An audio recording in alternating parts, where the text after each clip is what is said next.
Saya bahagia karena setiap kali saya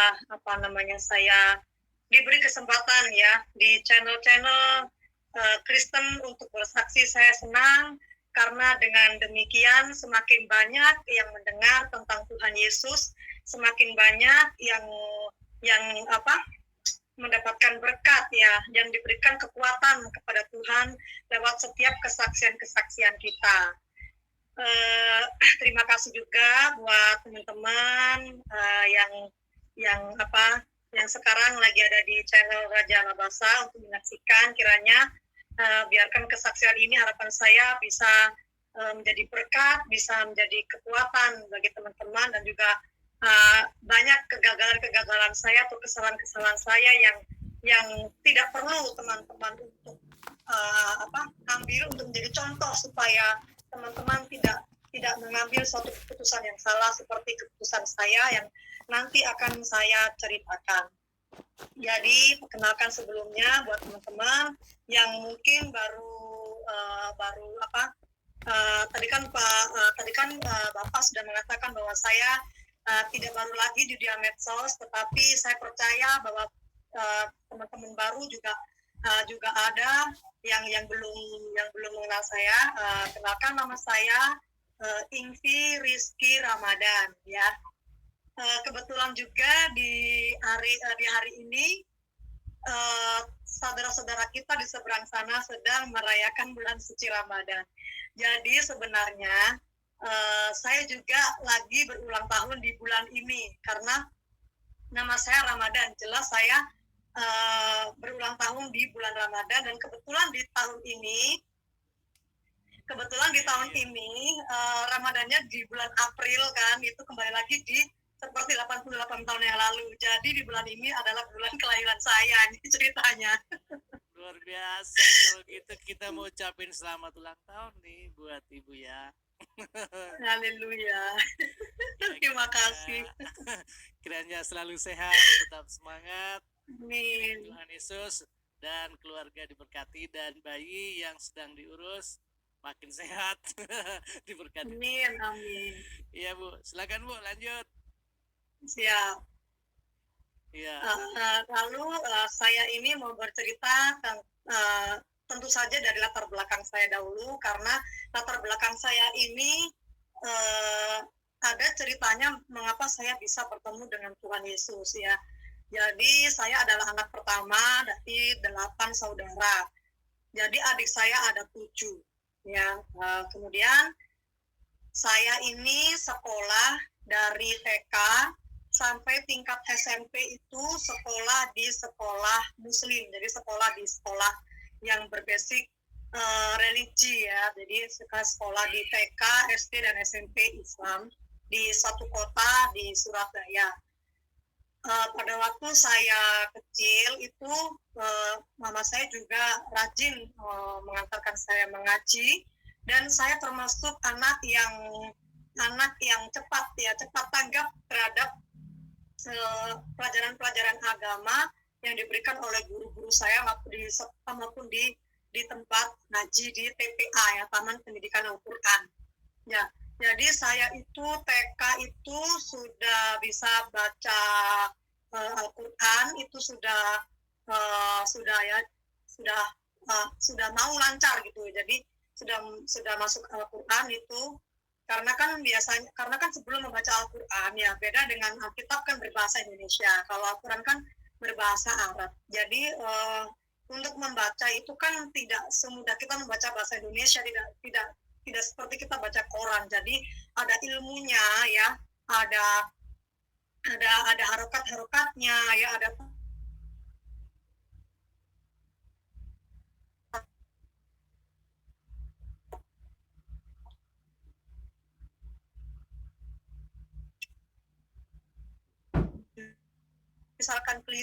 kalau misalkan itu keliru akan berbeda gitu. Nah, saya mengaji itu rajin, mama saya bahwa saya itu rajin mengaji. Sekolah saya juga Islam, jadi saya bisa juga menulis Arab yang tanpa haroka, atau biasanya kami menyebutnya Arab Pego Jadi misalkan itu kalau di Al-Quran itu kalau kita mengaji itu nggak ada yang namanya huruf huruf G gitu ya, huruf G itu nggak ada. Jadi misalkan huruf apa ya, jadi saya bisa menulis G, jadi A, B, C, D-nya itu seperti abjad gitu, itu namanya pego, jadi nggak ada harokat. Harokat itu kalau di bahasa Arabnya itu ada yang di atas, di bawah, ada melengkung gini lah, itu kalau pego itu nggak ada. Jadi itu diajarkan hanya biasanya di tempat sekolah yang sekolah Islam saja. Kalau sekolah seperti negeri atau swasta biasa gitu tidak diajarkan. Jadi memang mama saya sangat bagus untuk mendidik saya di bidang agama. Kemudian tapi pada waktu saya sudah SD, ya, kemudian pergumulan orang tua saya ini mulai nampak ya, mulai terlihat itu karena orang tua saya juga pada waktu itu masih sangat belia, menikah muda, masih belia, sehingga orang tua saya belum dewasa. Jadi mungkin egonya atau apa ya, atau keputusannya itu tidak sengaja, sehingga membuat anak-anaknya itu menjadi korban perpecahan dari keluarga ya. Dan dimanapun ada perpecahan keluarga, di situ pasti ada anak-anak yang mengalami luka batin. Ya, ditambah lagi keadaan ekonomi kami itu pada waktu itu memang sangat kurang ya dibilang itu. Jadi bayangkan saja kalau misalkan saya ini dari 8 saudara, adik saya 7, pada waktu saya SD mungkin saya sudah punya adik 2 ya.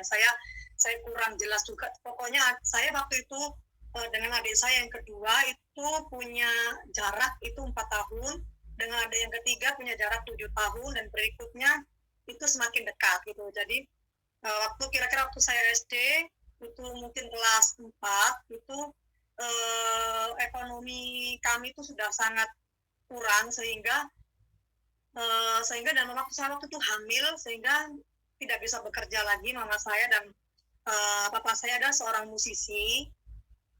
Jadi tidak ada jadwal tetap. Musisi papa saya tidak memiliki jadwal tetap untuk apa ya, untuk ngeband. Jadi papa saya adalah seorang gitaris di sebuah hotel atau di sebuah event-event. Jadi hanya kalau ada event saja, kalau nggak ada acara papa saya tidak bekerja. Dan mama saya waktu itu juga hamil, mungkin adik ketiga ya. Nah, lalu saya harus membantu mama saya untuk berjualan. Saya berjualan dari kelas 4, saya jualan gorengan yang dibikin mama saya. Saya jam 3 malam sudah bangun untuk pergi ke pasar untuk membeli semua bahan, kemudian saya jual. Nah, itu saya apa ya, bahasa Jawa. Kalau bahasa Indonesianya apa ya? Saya kelilingkan gitu ya. Saya iderkan di kelas demi kelas. Dan disitulah saya menerima bullying pertama, bahwa saya ini orang miskin, sehingga teman-teman saya itu tidak mau menerima saya menjadi satu kelompok bagian dari teman-teman gitu. Di situ saya merasakan bahwa tidak ada kasih gitu ya. Kok saya ini susah gitu. Saya begini ini supaya saya bisa bayar sekolah dan menghidupi keluarga di rumah. Jadi kita waktu itu kos juga, kos satu petak ya. Satu petak begitu dengan mama, papa sama adik-adik saya. Itu di belakang sekolah saya. Kok saya berjualan kayak gini kok malah menerima bully itu. Kemudian guru-guru saya juga melarang saya untuk berjualan. saya diolokin, ini bukan rumah sakit ya, ini sekolah, kalau kamu nggak mampu bayar sekolah ya nggak usah sekolah. Di dalam hati saya itu saya sudah merasakan pahitnya kehidupan itu pertama kali ya kelas 4 SD itu. Kalau sekarang ini anak saya yang kedua kan kelas 4 SD juga, itu dia kan manja ya, masih manja gitu. Saya masih ingat dulu saya masih seusia dia, nggak ada waktu untuk manja. Yang saya terima adalah bagaimana saya bisa survive untuk hidup ya. Kemudian saya lulus SD. Sebelum saya lulus SD itu kan ada proses Eptanas. Nah, pada waktu Eptanas itu mama saya sedang mengandung anak ketiga, adik saya yang kedua itu kira-kira ya kelas berapa ya? Kelas 2 gitu.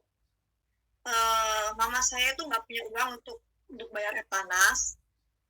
Terus yang dipunyai cuma rak makan stainless ya. Itu sampai detik ini saya masih ingat peristiwa itu. Memilukan karena cuma punya rak piring stainless itu dijual waktu itu harga 60.000.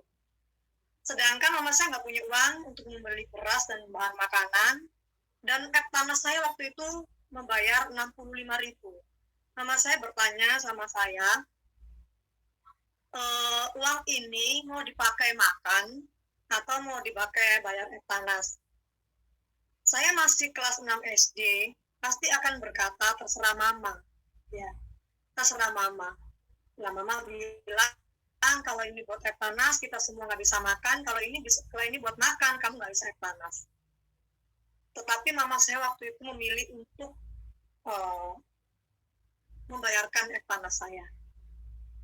Dan benar kita itu nggak makan nasi, nggak ketemu nasi itu sekitar 1 minggu. Jadi saya Eptanas itu lapar ya. Mama saya hanya punya seperti teh sama biskuit yang remah-remah gitu loh, yang di pasar tuh yang dijual remah-remah. Jadi kita makan biskuit dan teh itu selama 7 hari, siang, pagi, malam. Sampai adik saya itu nangis sambil bilang, ma pusing. Kita tahu bahwa itu sebenarnya bukan pusing tapi lapar ya. Jadi sampai sekarang juga saya mengingat hal itu karena hal itu pilu gitu ya. Di hati saya itu pilu. Saya harus mengerjakan Eptanas dengan kelaparan. Belum lagi yang kelaparan bukan hanya saya, tapi mama saya yang sedang hamil dan adik saya yang nomor 2.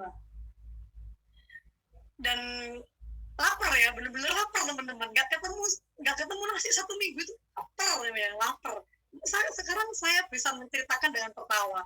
Tapi pada waktu itu kita menangis. Lapar, pokoknya lapar. Jadi sekarang kalau saya melihat orang yang makan sambil main handphone atau makan sambil baca koran, itu saya rasanya kayak agak gimana ya gitu, bahwa saya bisa makan itu bersyukur gitu ya, bersyukur sekali gitu, karena saya sudah pernah ngerti rasanya nggak ketemu nasi 1 minggu itu, laparnya itu setengah mati, sudah pengen mati gitu ya rasanya itu anak kecil. Akhirnya pada satu hari nggak tahu gimana caranya kok bisa ada beras itu di depan pintu rumah, nggak tahu. Terus kemudian mama saya itu nanak nasi dan uangnya itu hanya cukup untuk membeli kelapa. Dan mama saya ngasih makan itu nasi hangat dengan kelapa parut. Itu rasanya itu adalah makanan yang terenak yang saya makan sampai saat ini. Makan di saat saya kelaparan, itu ketemu nasi sama kelapa itu rasanya gurih, enak banget itu ya. Terus kita bisa melewati saat-saat itu sampai kemudian SMP mama saya nggak bisa lagi untuk menyekolahkan saya dititipkan sama orang tua mama saya. Jadi mama saya juga orang tua kandungnya tidak tahu kemana, jadi mama saya juga mengalami kepahitan hidup ya, tapi memiliki orang tua angkat. Dan waktu itu kakek berarti ya, kakek angkat saya adalah seorang PNS. Kemudian saya dititipkan selama 3 tahun dan saya kembali melanjutkan SMP Islam di suatu kota Surabaya. Itu 3 tahun, kemudian setelah lulus SMP saya diambil lagi sama orang tua saya ke kos. Itu saya SMA ya, masuk SMA. Saya berusaha untuk masuk SMA negeri karena saya ingin sekolah, tetapi orang tua saya tidak mampu kalau swasta. Jadi mau nggak mau saya harus belajar untuk masuk negeri. Jadi ya dan bersyukur sekali spekulasi saya, insting saya tepat waktu itu untuk memilih rayon negeri, dan saya diterima di situ.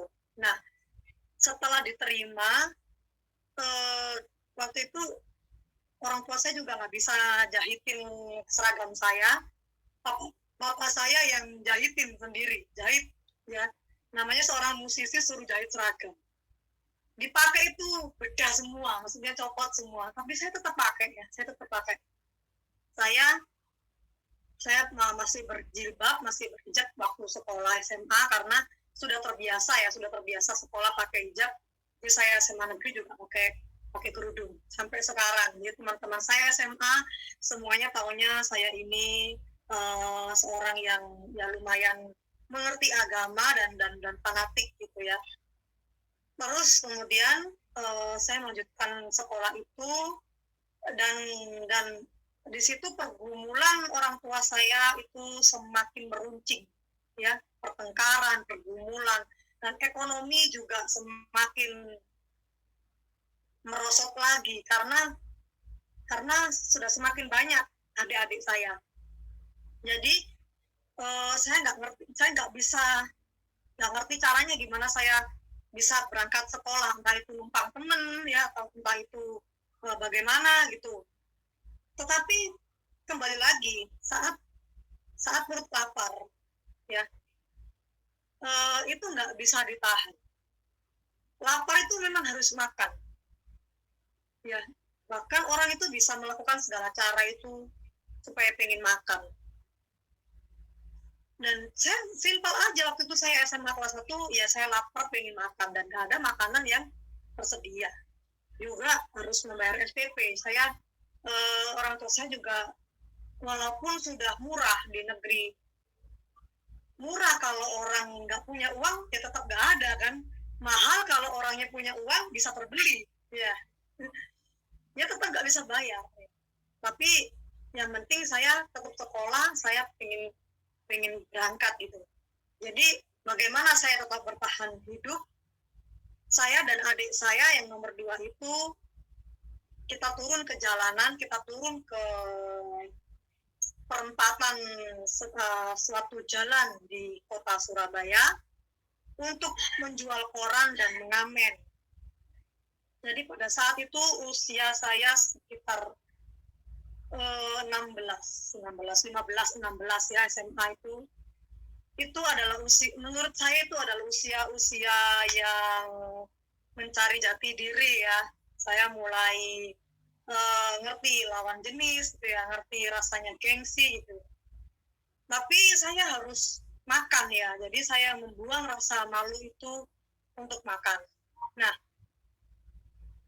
ada tantangan di saat umur ini itu merupakan tantangan yang saya nggak bisa lupakan juga, karena ketika tantangan di sekolah ya, saya kalau ujian itu kalau belum bayar sekolah, belum bayar SPP juga itu kan nggak dapat keplek nemtek gitu ya. Ketika saya nggak dapat nemtek berarti saya nggak boleh mengikuti ujian di sekolah. Tapi saya orangnya itu nekat, pokoknya saya harus ujian. Jadi saya masuk aja kelas waktu ujian, guru saya absen yang belum bayar sekolah. Ketika guru saya absen, saya pamit ke kamar mandi. Ketika guru saya sudah selesai absen, saya balik lagi. Seperti itu kucing-kucingan sampai akhirnya ketahuan. Ketika ketahuan, saya diusir dari kelas dan saya harus ujian itu di kantor. Kalau nggak gitu ya di dekat ruang kamar mandi, atau kalau nggak gitu ya pokoknya di ruang lain. Saya nggak boleh masuk ke ke kelas ya, dan saya nggak pernah peduli selama 3 tahun sekolah saya seperti itu, karena SPP saya itu dibayarkan mungkin itu seingat saya 1 tahun mungkin dibayar cuma 2 bulan ya, dan itu tantangan yang pertama ketika saya menghadapi sekolah yang nggak bayar itu gimana, nggak pernah diambil ya, raport saya itu juga nggak diambil karena kan nggak bayar sekolah full ya, jadi saya nggak pernah tahu gimana saya tahu saya naik kelas atau enggak. Jadi saya punya teman-teman itu setia sekali sama saya bersyukur. Teman-teman saya itu mencari, jadi ketika pagi-pagi sekali itu guru saya belum datang, itu kan sudah ada absen ya di tiap kelas. Jadi kelas 1 ada 8 kelas, kelas 2 ada 8 kelas, kelas 3 ada berapa kelas. Jadi mereka satu persatu membantu saya untuk di manakah saya berada. Kalau di kelas itu ada berarti saya naik. Dan puji Tuhan ternyata sebenarnya nilai saya itu selalu masuk peringkat 10, maksudnya masih masuk ke 10 ranking ya. Kalau zaman dulu itu ada ranking kan. Saya masih selalu masuk 10 besar ya. Kemudian itu ditantangan di sekolah. Tantangan bagaimana kalau saya mencari makan di luar. Itu saya ngamen, saya jualan koran. Itu dari pulang sekolah dalam keadaan lapar. Saya mencari makan dan saya tidak ada menemukan makan. Saya tidak berani minta orang tua saya kasihan ya. Saya kasihan, saya harus jalan lagi dari rumah ke perempatan itu, ke traffic light itu. Itu kira-kira kalau jalan saya sekitar 45 menit. Itu jalan aja. Lah, terus saya jualan koran sama ngemen itu kan jalan lagi kan. Itu kan mesti pakai kaki lagi kan untuk menghampiri mobil ke mobil. Itu rasa kaki saya itu sudah kayak ngapal ya, kayak capek gitu loh ya, capek ya. Tapi demi untuk makan saya harus melakukannya. Dan bukan hanya itu tantangannya. Kalau dalam 10 kali lampu merah itu pernah saya nggak ada yang ngasih ya. Kalau saya jualan koran, tapi saya jualan koran kan di jam pulang sekolah saya itu kira-kira di situ sampai jam 2, jam setengah 3.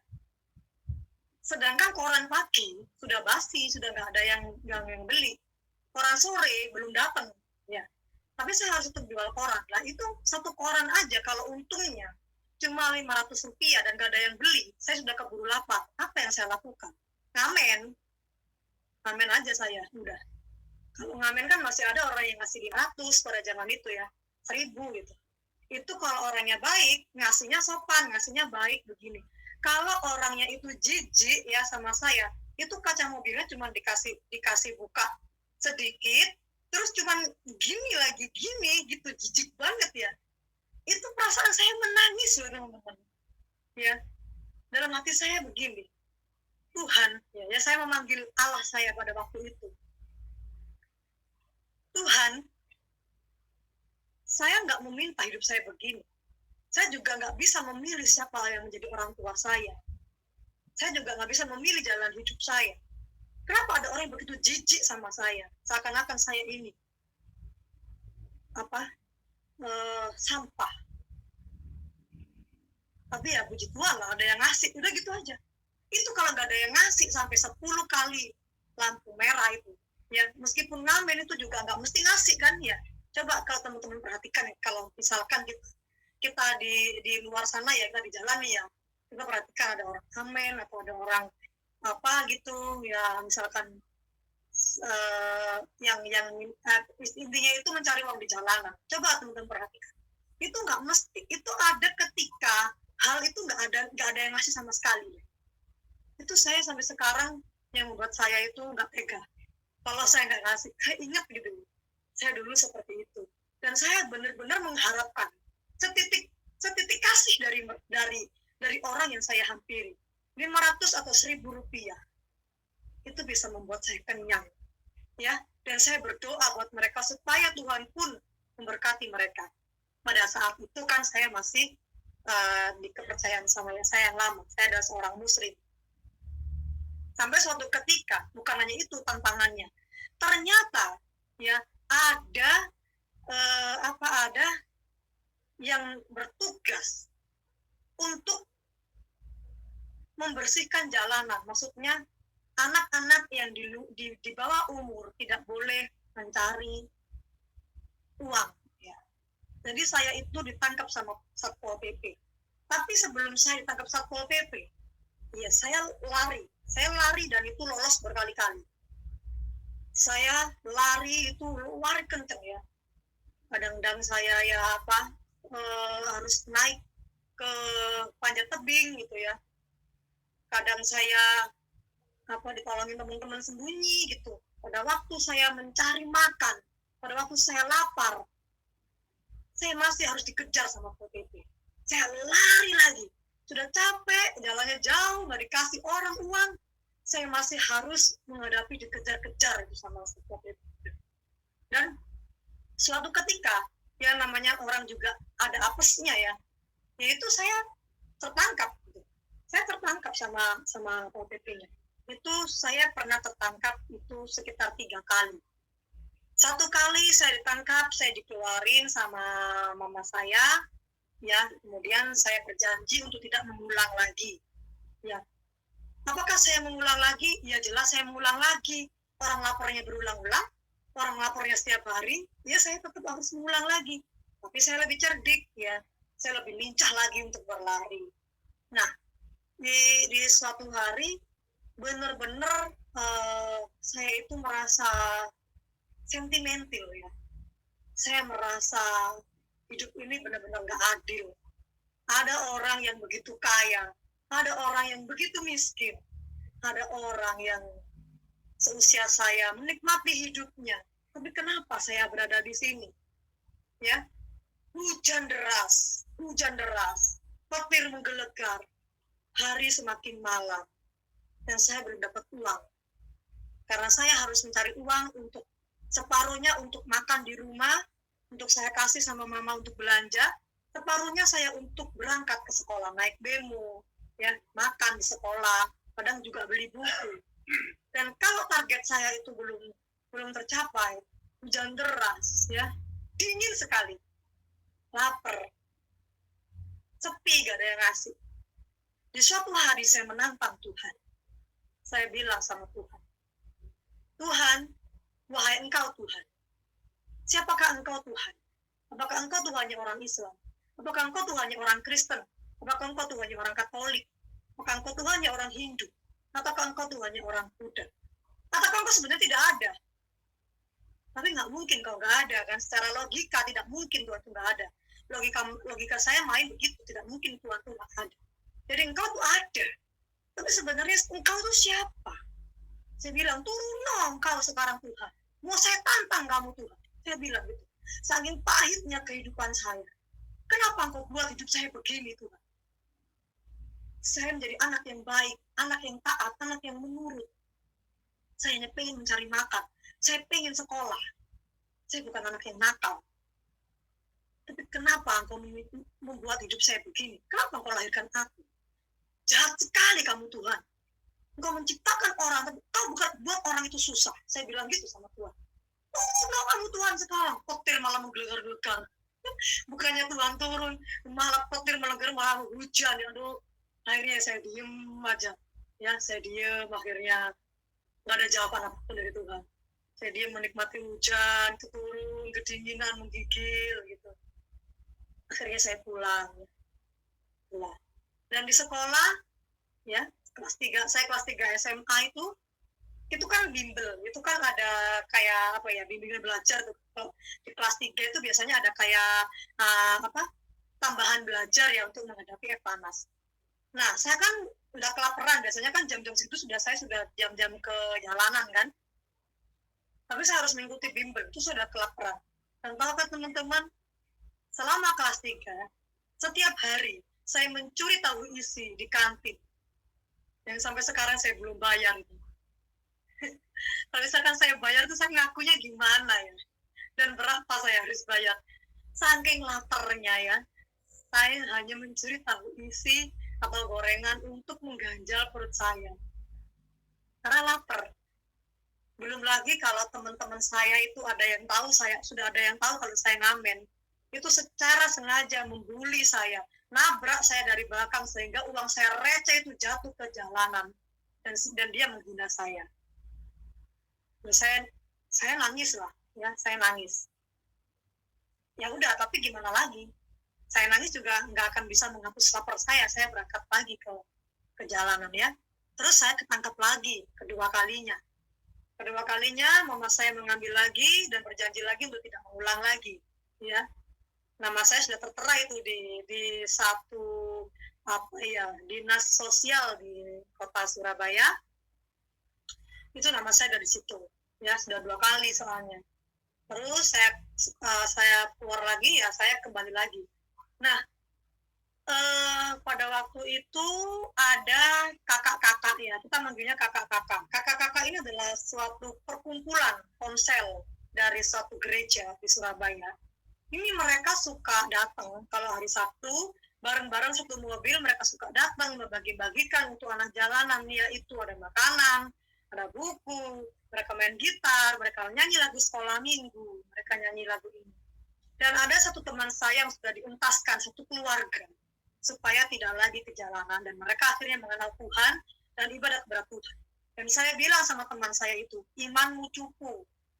Saya bilang, hanya disekolahkan saja, kau mau masuk Kristen, kau masuk gereja.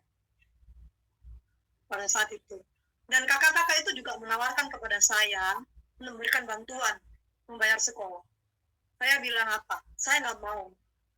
Siapa Tuhanmu? Tuhanmu manusia. Saya tahu Tuhanmu. Tuhanmu adalah Isa. Ya kan? Isa itu nggak mati. Saya mengenal agama dengan baik. Saya mendengarkan ajaran itu dengan baik. Tuhanmu itu memiliki mujizat pada waktu lahir, bisa bicara. Tuhanmu nanti juga akan datang ke dunia kedua kali, bukan? Ya, itu namanya Maranatha. Tidak. Tapi Tuhanmu akan datang ke dunia kedua kali untuk menghakimi orang Kristen. Hai orang Kristen, mengapa engkau menyembah aku? Aku hanya utusan Allah. Dan Tuhanmu itu tidak pernah mati disalib. Sesungguhnya yang mati disalib adalah Yudas Iskariot, yang disamarkan wajahnya menjadi Yesus. Lalu di manakah Yesus? Dia naik ke surga tanpa melalui proses kematian. Kemudian engkau menyuruh saya menyembah manusia. Saya sering mengolok-olok teman saya yang Kristen, beribadah ke gereja. Salam sama Yesus ya, suruh potong janggutnya, suruh pakai celana, suruh pakai baju. Terus kalau foto-fotonya dipajang, kamu sekalian itu cheese gitu ya.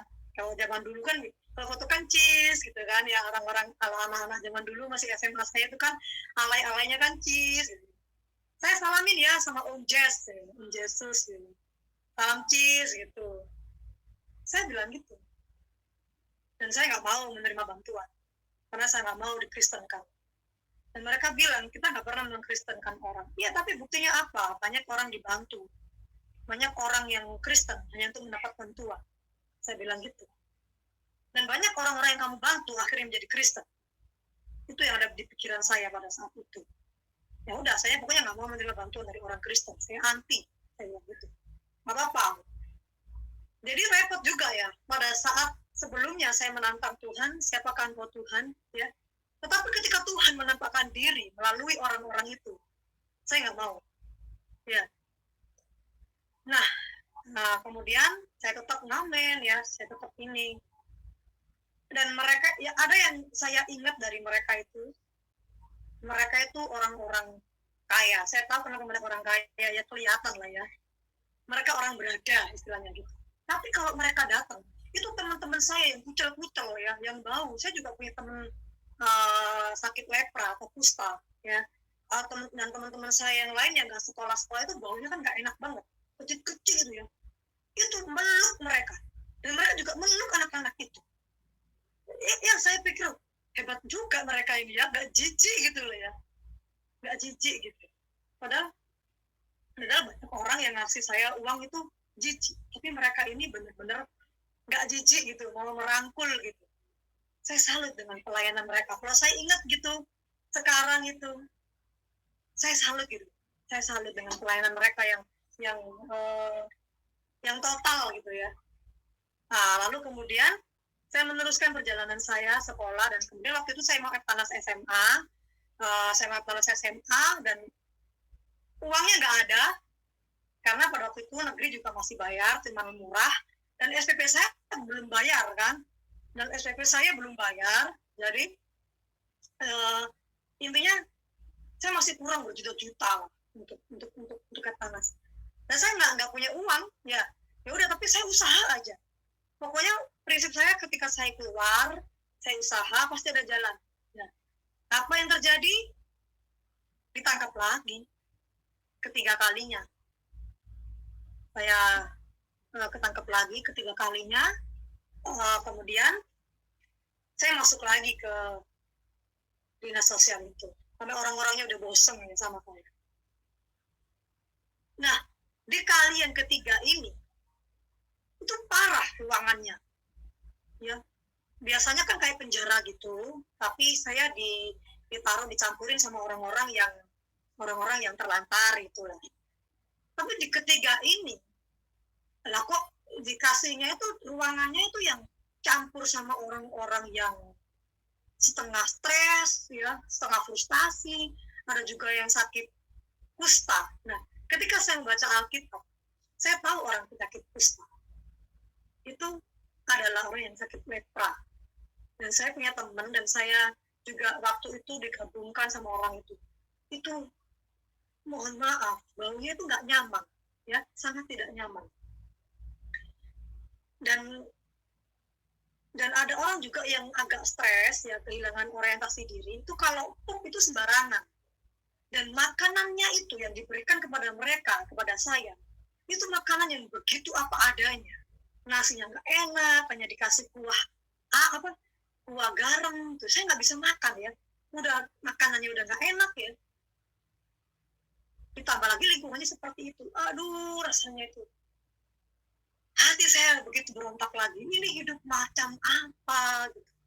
Saya salah apa sampai saya masuk penjara macam begini? Tapi saya terus sholat ya. Saya terus meminta kepada Tuhan saya untuk menyelamatkan saya. Detik-detik saya mau Eptanas, yaitu beberapa hari lagi, saya panggil itu orang-orang yang lewat itu, pokoknya ada petugas gitu, Pak, tolong Bu, tolong keluarin saya. Enggak, sudah berkali-kali katanya, tolong saya mau Eptanas gitu. Ya, nggak digubris. Besoknya lagi, tolong keluarin saya Pak, saya mau Eptanas gitu. Nggak digubris. Hari ketiga juga sih.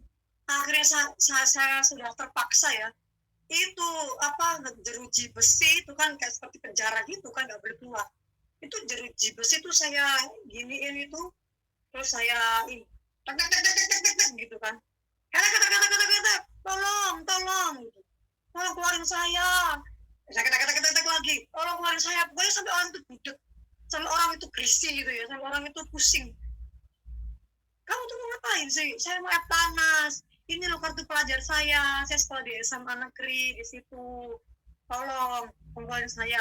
Saya janji saya keluar bersyarat. Kalau saya sudah Eptanas, saya kembali lagi ke sini, saya bilang. Pokoknya saya Eptanas. Kalau saya nggak Eptanas, saya sia-sia perjuangan saya gitu kan. Akhirnya saya udah dikeluarin sama dia, ya. Terus saya minta surat yang menandakan atau membuktikan bahwa selama ini saya dibina di dinas sosial. Surat ini untuk sekolah saya karena saya kan sudah bolos berhari-hari. Benarlah demikian, saya dicari sama guru-guru saya itu. Nyari kamu tuh kayak nyari pejabat, susah banget. Terus saya bilang, saya ditangkap lagi sama Pol PP. Saya ditangkap lagi, ini loh, saya tuh pengen Eptanas. Ini loh suratnya, kalau saya itu nggak bisa bayar sekolah, setiap hari saya itu ngamen. Tapi saya nggak bilang, saya malu. Bagaimanapun saya ini kan remaja ya pada saat itu, saya malu. Tapi ya gimana lagi, udahlah saya kepingin sekolah ini, saya kasih. Nah terus guru saya itu waktu itu langsung terenyuh, langsung nangis, langsung peluk saya dan minta maaf sama saya, dan dia bilang SPP-mu lunas semuanya, dan ini nemtekmu untuk Eptanas saya lunaskan. Saya akan ajukan ke dinas sosial, dinas apa pendidikan untuk melunaskan semuanya yang kamu tanggung ini. Saya langsung sujud syukur di sekolah waktu itu. Saya baru merasakan gimana bisa ujian itu di kelas. Dan saya nggak pernah punya buku selama kelas 1 sampai kelas 3. Saya nggak pernah punya buku paket ya. Lalu gimana saya mengebut, karena saya 3 hari lagi mau panas, saya pergi ke satu toko buku, dan toko buku itu peraturannya nggak boleh baca di situ, harus dibawa pulang. Dan saya nggak punya uang untuk bawa pulang. Saya nekat aja, saya baca di situ, dan saya hafalkan. Saya hafalkan semua materinya, dan insting saya itu pasti akan keluar. Dan benar, itu keluar. Dan saya hafal. Itu saya kalau pikir-pikir sekarang, saya nggak tahu. Saya nggak ngerti caranya bagaimana menghafalkan begitu banyak pelajaran. Setiap hari itu saya berdiri, saya hafalkan aja, saya masukkan gini. Itu saya hafalkan, itu keluar waktu panas. Ya. Dan pada waktu itu juga,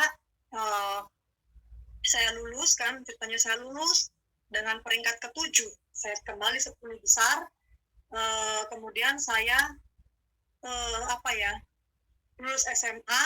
Nah, setelah lulus SMA ini saya bekerja.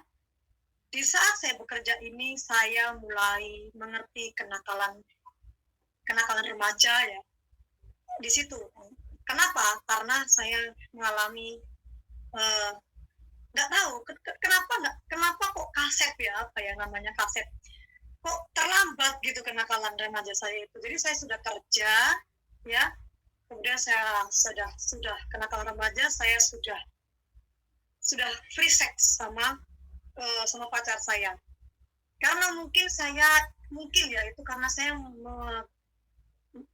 kurang figur ayah ya. Jadi saya itu senang sekali kalau diperhatikan sama laki-laki. Ya. Saya merasa begitu apa ya?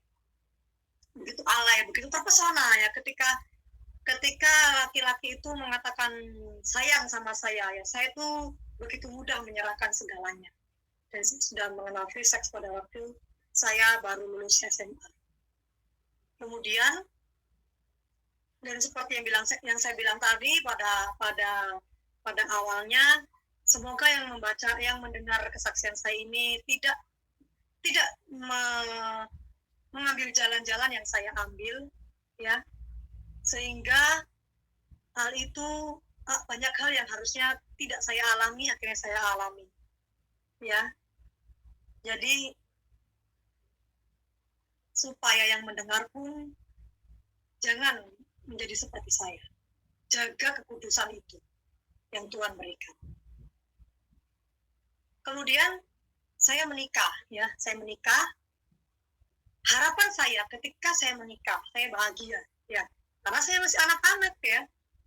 Lulus SMA sekitar 1 tahun saya bekerja, kemudian saya menikah dengan pacar saya itu. Saya berharap saya bahagia, rumah tangga saya itu saya disayang selamanya. Ya. Ternyata apa yang terjadi? Setiap hari saya dipukul, dilempar helm, ya, darah selalu keluar dari tubuh saya, dari suami saya yang pertama. Dan kemudian saya udah nggak kuat, saya dipulangin ke orang tua saya, dan orang tua saya itu bertanya, kenapa kamu pulang anak saya? Dan dia menjawab dengan tegas, saya sudah nggak cinta lagi.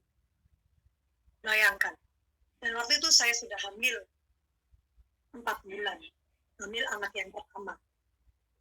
Ketika terus kemudian saya ikut orang tua saya lagi, saya nggak kerja kan karena saya hamil, saya harus jualan lagi, saya jualan es gitu ya di sekolah-sekolah, sampai pada akhirnya saya melahirkan, kemudian surat cerai itu diurus, kemudian sah saya cerai ya. Waktu itu saya masih Muslim dan cerai Muslim. Kemudian saya menghidupi anak saya yang pertama, ya, itu begitu susah. Saya bingung sekali, bingung, pokoknya caranya tuh bingung. Akhirnya saya kerja, 1 bulan lahir saya kerja di satu tempat, ya, yang di situ orang itu perempuan semuanya, ya, perempuan semuanya. Jadi saya kepahitan sama laki-laki ini, ya, sudah sangat kepahitan ceritanya.